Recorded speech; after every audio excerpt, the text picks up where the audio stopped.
Hello friends. हमने अपनी last video में दक्षिण भारत के प्रमुख राजवंश देखे थे, जिसमें चोल, चालुक्य, पांडव ये सारे पढ़े थे। ठीक है, आज की वीडियो में हम सामंतवादी कालीन की बात करेंगे कि सामंतवाद जो कालीन भारत था उसमें कौन कौन से वंश आए। ठीक है, कहाँ पर उनका अधिकार था, क्या क्या चीज़ें थी, ये सारी चीज़ें पढ़ेंगे।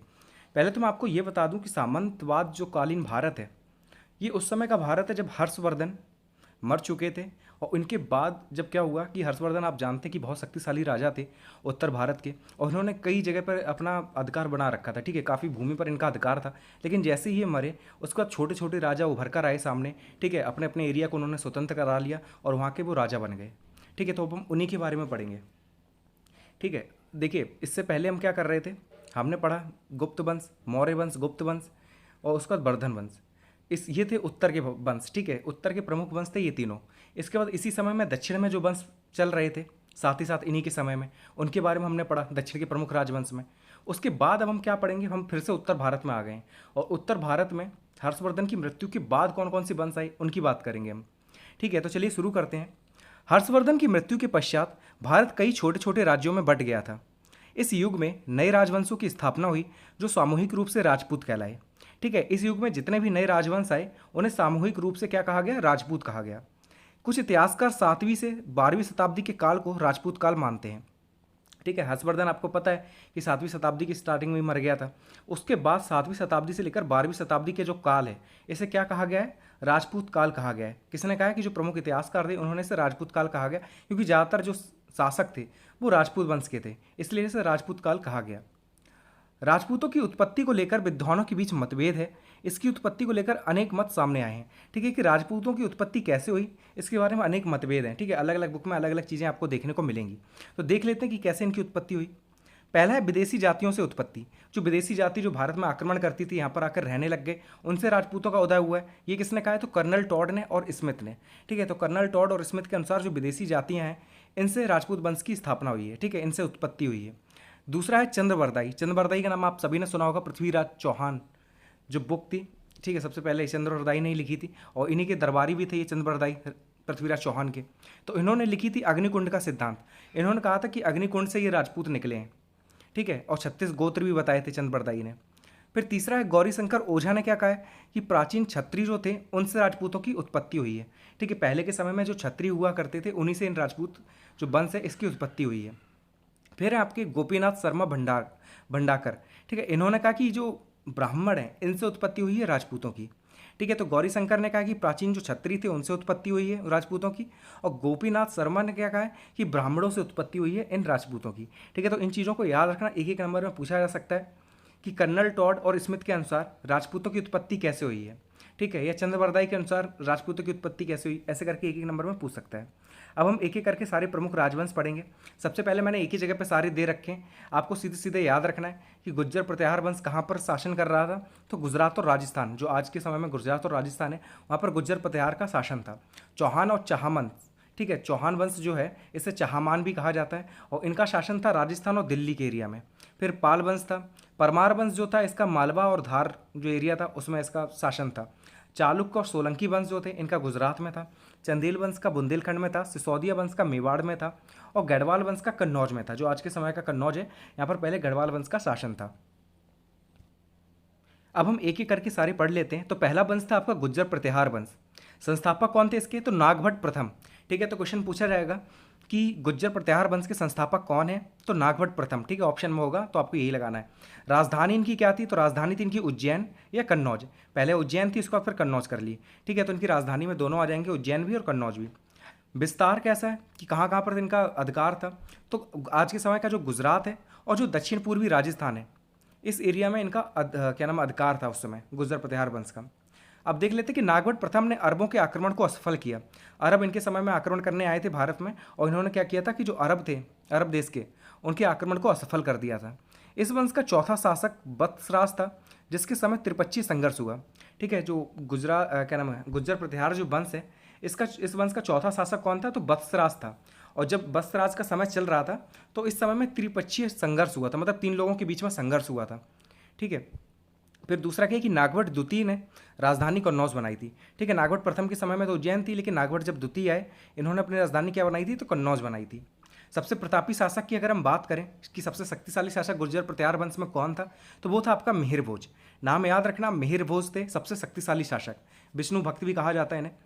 मिहिर भोज ने आदि वराह की उपाधि ली थी। अगर उपाधि की बात की जाए, उपाधि याद रखना सभी की, ठीक है, जो भी उपाधियाँ मैंने आपको पढ़ाई है जरूर याद रखना, राजधानियाँ याद रखना, ठीक है, और सबसे शक्तिशाली शासक याद रखना, और संस्थापक कौन था ये याद रखना। तो मिहिर भोज ने आदि वराह की उपाधि ली थी और अपनी राजधानी इन्होंने उज्जैन बनाई थी। ठीक है, तो मिहिर भोज ने किसकी उपाधि ली थी, आदि वराह की, और अपनी राजधानी उज्जैन बनाई थी। और इस वंश का अंतिम शासक कौन था, तो यशपाल। ठीक है, गुर्जर प्रतिहार वंश का अंतिम शासक था यशपाल। अब आपका जो दूसरा वंश है वो है आपका चौहान वंश या चाहमान वंश। ठीक है, दोनों ही एक ही चीज़ें हैं। ठीक है, तो इसके संस्थापक थे आपके वासुदेव। राजधानी थी इनकी अहिच्छत्र या अजमेर, आज के समय में जो अजमेर है वो इनकी राजधानी थी। शक्तिशाली राजा की बात करें तो विग्रहराज चतुर्थ इसके सबसे शक्तिशाली राजा थे। ठीक है, चौहान वंश के सबसे शक्तिशाली राजा कौन थे, तो विग्रहराज चतुर्थ। याद रखना, विग्रहराज चतुर्थ ने तोमरों से दिल्ली जीत ली थी। ठीक है, उस समय दिल्ली में तोमर वंश का शासन था और विग्रहराज जो चतुर्थ थे इन्होंने क्या किया था, तोमरों से दिल्ली जीत ली थी। नोट करने वाली चीज़ क्या है कि दिल्ली नगर की स्थापना तोमर नरेश अरंगपाल ने की थी। ठीक है, पूछा जाए कि दिल्ली नगर को किसने बसाया था सबसे पहले। ठीक है, इसी पे बाद में आकर जो मुस्लिम शासन हुआ, ठीक है, उन्होंने यहाँ पर अधिकार किया, राजधानी बनाई दिल्ली को। लेकिन सबसे पहले अगर पूछा जाए कि दिल्ली नगर को बसाया किसने था, तो इसकी स्थापना की थी तोमर नरेश अनंगपाल ने। ठीक है, काफ़ी इंपॉर्टेंट है, इसे याद कर लेना। इसके विग्रहराज चतुर्थ के राजकवि सोमदेव ने हरकेल नाटक की रचना की थी। तो विग्रहराज चतुर्थ के एक राजकवि थे जिनका नाम था सोमदेव, और इन्होंने किस नाटक की रचना की, तो हरकेल नाम से एक नाटक था, उसकी इन्होंने रचना की थी। देखिए, जो भी बुक वगैरह इसमें आती हैं वो एक एक नंबर में पूछी जाती हैं, तो बुक वगैरह, रचना वगैरह ये याद कर लेना। ठीक है, कौन सा नाटक लिखा, कौन सी रचना लिखी, ये सारी चीज़ें आपको याद करनी पड़ेंगी। सबसे शक्तिशाली राजा पूछा जाए तो पृथ्वीराज तृतीय। ठीक है, जो पृथ्वीराज चौहान आप सबसे ज़्यादा नाम सुनते हैं वो यही थे, पृथ्वीराज तृतीय। ठीक है, तो पृथ्वीराज जो तीसरे थे वही सबसे शक्तिशाली राजा हुए। दूसरे सबसे शक्तिशाली राजा कौन थे, चाहमान वंश के या चौहान वंश के, तो वो थे पृथ्वीराज तृतीय। इन्हीं का मोहम्मद गौरी से युद्ध हुआ था, आप सभी को पता होगा ये चीज़। ठीक है, तो पृथ्वीराज जो आप सीरियल वगैरह देखते हैं वो इन्हीं पृथ्वीराज के ऊपर बना हुआ है। ठीक है, पृथ्वीराज तृतीय। पृथ्वीराज तृतीय के राजकवि कौन थे, तो चंद्रबरदाई, ऊपर हमने पढ़ा भी था, जिन्होंने बताया था कि अग्निकुंडों से राजपूतों का उदय हुआ है। ठीक है, और इन्होंने बुक भी लिखी थी पृथ्वीराज रासो, इस चीज़ को भी याद रखना, उसी में इन्होंने इसका वर्णन किया था। तो पृथ्वीराज तृतीय के राजकवि थे चंद्रबरदाई, और इन्होंने पृथ्वीराज रासो की रचना की थी। तो इसे याद रखना कि पृथ्वीराज रासो की रचना किसने की थी, तो चंद्रबरदाई ने की थी। फिर रणथंभौर के जैन मंदिर का शिखर किसने बनवाया, तो पृथ्वीराज तृतीय ने ही बनवाया था। रणथंभौर के जो जैन मंदिर है उसका जो शिखर है वो पृथ्वीराज तृतीय ने बनाया था। अब इनके समय में जो प्रमुख युद्ध हुए उनकी बात कर लेते हैं। तो पहला था इनका तराइन का प्रथम युद्ध, बहुत इंपॉर्टेंट है, 1191 में हुआ था। इनकी डेट याद रखना, कई एग्जाम में ये पूछी जाती हैं। ठीक है, तराइन के जो प्रथम और द्वितीय युद्ध है ये काफ़ी इंपॉर्टेंट है, इसलिए इनकी डेट हमेशा के लिए याद रख लेना। 1191 ईस्वी में हुआ था। मोहम्मद गौरी व पृथ्वीराज चौहान के मध्य हुआ, और इसमें विजय किसकी हुई, तो पृथ्वीराज चौहान की विजय हुई, और इन्होंने क्या किया था, गौरी को छोड़ दिया था। ठीक है, तो तराइन का जो प्रथम युद्ध हुआ इसमें मोहम्मद गौरी और पृथ्वीराज चौहान के बीच में हुआ। कौन जीता, तो पृथ्वीराज चौहान जीते, और इन्होंने क्या किया था, गौरी को ऐसे ही छोड़ दिया, जो इनकी सबसे बड़ी भूल थी। ठीक है, उसके बाद हुआ तराइन का द्वितीय युद्ध, एक साल बाद, जस्ट 1192 ईस्वी में। इसमें मोहम्मद गौरी और पृथ्वीराज चौहान के मध्य ये भी हुआ था युद्ध। इसमें क्या हुआ, पृथ्वीराज चौहान की पराजय हुई। ठीक है, इसमें पृथ्वीराज चौहान हार गए थे मोहम्मद गौरी से। अब क्या है, चौहान वंश का अंतिम शासक कौन है, तो पृथ्वीराज तृतीय।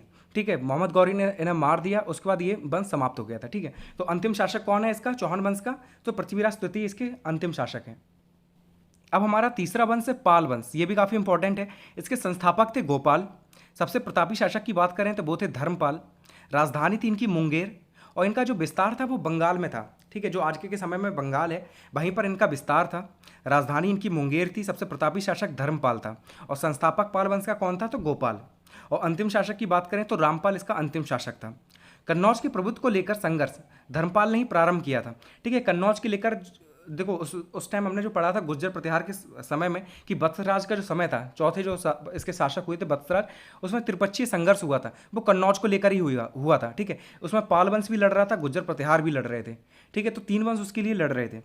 तो कन्नौज के प्रभुत्व को लेकर जो संघर्ष था वो किसने शुरू किया था, धर्मपाल ने किया था, क्योंकि धर्मपाल इसके सबसे प्रतापी शासक थे। प्रतिहार शासक वस्त्रराज ने धर्मपाल को पराजित कर कन्नौज पर अधिकार कर लिया था। मतलब जो वत्सराज थे, आपने पढ़ा गुर्जर प्रतिहार में, चौथे शासक थे, वो भी कन्नौज के लिए लड़ रहे थे। उन्होंने क्या किया था, धर्मपाल को हरा दिया और कन्नौज पर अपना अधिकार कर लिया था। इस चीज़ को याद रखना। नेक्स्ट वंश है हमारा परमार वंश। ठीक है, तो परमार वंश के जो संस्थापक थे वो थे आपके उपेंद्र राज या कृष्ण राज। ठीक है, ऑप्शन में आपको या तो उपेंद्र राज मिलेगा या कृष्ण राज मिलेगा, और खाली उपेंद्र भी मिल सकता है, इसलिए ध्यान रखना इस चीज़ को।